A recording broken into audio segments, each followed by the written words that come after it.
নমস্কাৰ মই এতিয়া মুখ্যমন্ত্ৰীৰ কাৰ্যালয়ত গুৱাহাটীৰ মুখ্যমন্ত্ৰীৰ কাৰ্যালয়ত বহি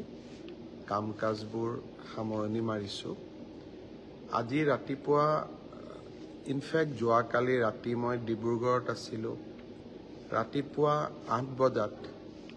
ডিব্ৰুগড় চহৰত পানী উঠা স্থানবিলাক পৰিদৰ্শন কৰিছিলোঁ পানী উঠা স্থানবিলাক পৰিদৰ্শন কৰোঁতে বহুতো লোকে মোক আপত্তি কৰিছিল যে ডিব্ৰুগড় চহৰৰ বজাৰ অঞ্চলটোত ইলেক্ট্ৰিচিটি বোৰ্ডে সাৱধানতা বশতঃ ইলেক্ট্ৰিচিটি কানেকশ্যনবোৰ ৰেষ্ট'ৰ কৰি দিয়া নাই তেওঁলোকে আবেদন কৰিছিল যাতে কানেকশ্যনবোৰ আমি ৰেষ্ট'ৰ কৰি দিওঁ মই আহিয়ে কথা পাতিছিলোঁ আৰু আজি কিছু স্থানত ইলেক্ট্ৰিচিটি বোৰ্ডে ইলেক্ট্ৰিচিটিখিনি ৰেষ্ট'ৰ কৰি দিছে বুলি মোক জনাইছে তাৰপিছত মই খোৱাঙলৈকে গৈছিলোঁ তাত মথাউৰি এটা ভাঙিছিলে বুঢ়ীদিহিং নদীৰ মথাউৰিটো ভঙা অংশখিনি চালোঁ আৰু খুব সোনকালে মথাউৰিটো মেৰামতি কৰি দিয়াৰো প্ৰতিশ্ৰুতি দিলোঁ খোৱাঙত দুটা ৰিলিফ কেম্প আছিলে দুইটা ৰিলিফ কেম্প চালোঁ মানুহৰ লগত কথা বতৰা পাতিলোঁ খোৱা বোৱাত মানুহখিনিয়ে অসুবিধা পোৱা নাই কিন্তু তেওঁলোকে কাপোৰ কানিৰ ক্ষেত্ৰত বহুখিনি অসুবিধা পাই আছিল বুলি উল্লেখ কৰিছিলে মই ডিচিক কৈছিলোঁ যে কেম্পত থকা মানুহখিনিক আমি যদি ইমিডিয়েটলি কাপোৰ দিব লাগে কিমান টকাৰ প্ৰয়োজন হ'ব মই গুৱাহাটীলৈ ঘূৰি অহাৰ পিছত উপায়ুক্ত মহোদয়ে মোক জনালে যে 1.5 লাখ টকা হ'লে কাপোৰ কানি মানুহখিনিক দিব পৰা যাব মই ততাতয়াকৈ মুখ্যমন্ত্ৰী সাহায্য পুঁজিৰ পৰা টকাখিনি পঠিয়াই দিলোঁ আশা কৰিছোঁ অহাকালি খোৱাঙৰ ৰিলিফ কেম্পৰ থকা মানুহখিনিয়ে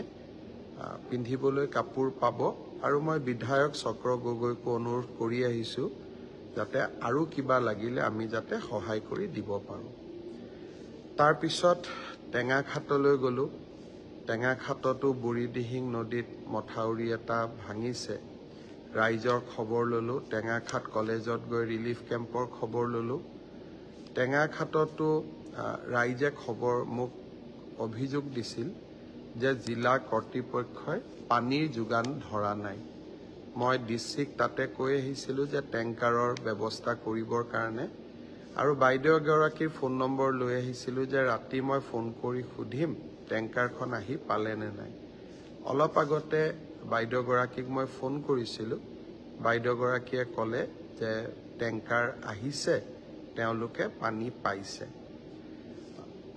আমি টেঙাখাটৰ মথাউৰিটো যিমান সোনকালে পাৰোঁ আমি নিৰ্মাণ কৰি দিম বনাই দিম যাতে মানুহখিনিয়ে কষ্ট ভোগ কৰিব নালাগে গুৱাহাটীলৈ আহি পাই কাৰ্যালয়ত কাম কৰি থাকোঁতে এখন কাগজ মোৰ চকুত পৰিল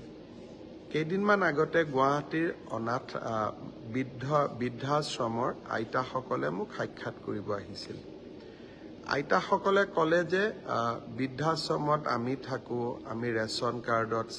চাউল নাপাওঁ মোৰ আধাৰ কাৰ্ড নাই আমাৰ বেংকৰ একাউণ্ট নাই আমি অৰুণোদয় নাপাওঁ মই কথাখিনি কৈ থাকোঁতে মোৰ মনত এটা চিন্তা হৈছিলে যে এটা বৃদ্ধাশ্ৰমৰ আইতাসকলৰ যদি এইখিনি অভিযোগ আছে তেতিয়াহ'লে গুৱাহাটীৰ আন বৃদ্ধাশ্ৰমত থকা আইতাসকলৰো ইমানেই অভিযোগ থাকিব কামৰূপ জিলাৰ উপায়ুক্তক মই তদন্ত কৰিব দিছিলোঁ যে কিমান বৃদ্ধাশ্ৰমৰ থকা আইতাসকলৰ বেংক একাউণ্ট নাই অৰুণোদয় নাই ৰেচন কাৰ্ড নাই এটা খবৰ লওক যাতে আমি গোটেই মানুহখিনিক একেলগে সহায় কৰি দিব পাৰোঁ ডিচিয়ে মোক এটা ৰিপৰ্ট দিলে ডিচিয়ে ক'লে যে কামৰূপ জিলাত মহানগৰ জিলাত 107 গৰাকী এনেকুৱা মহিলা বা বৃদ্ধা আছে আই মাতৃ আছে যাৰ আধাৰ কাৰ্ড আছে আৰু 186 গৰাকী বৃদ্ধা আইতাৰ আধাৰ কাৰ্ড নাই ৰেচন কাৰ্ডৰ কথা সুধিলোঁ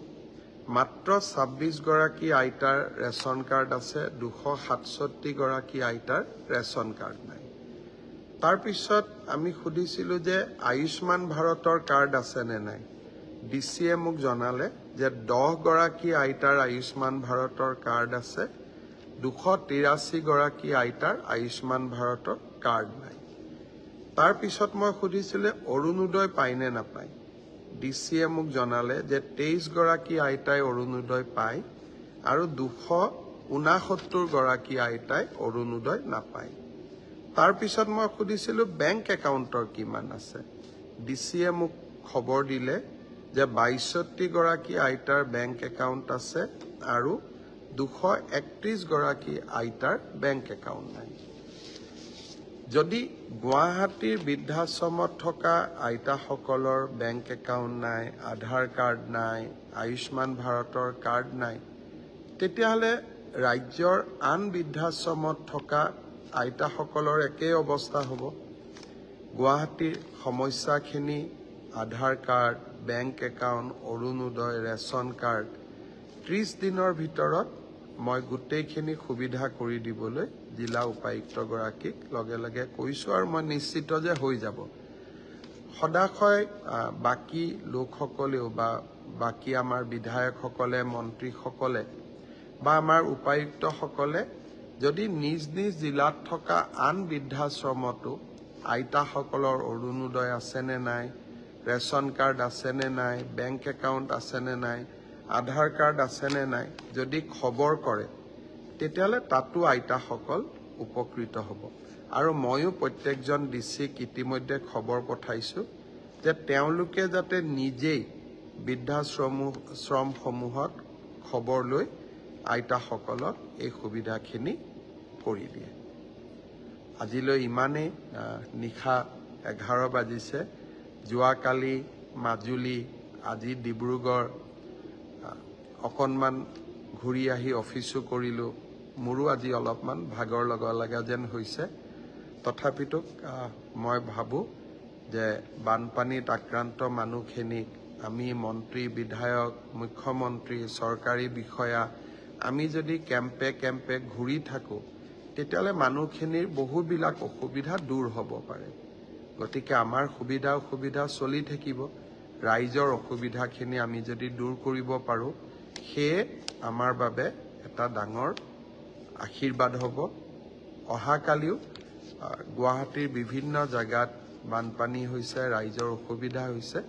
অহাকালি মহানগৰীত যিখিনি বানপানীৰ সময়ত কাৰণে সমস্যা হৈছে, তাৰ সমাধানৰ বাবে এখন মিটিঙো মাতিছোঁ আৰু 2-এটা জেগাত মই যাবৰ বাবেও চেষ্টা কৰিম। শুভৰাত্ৰি।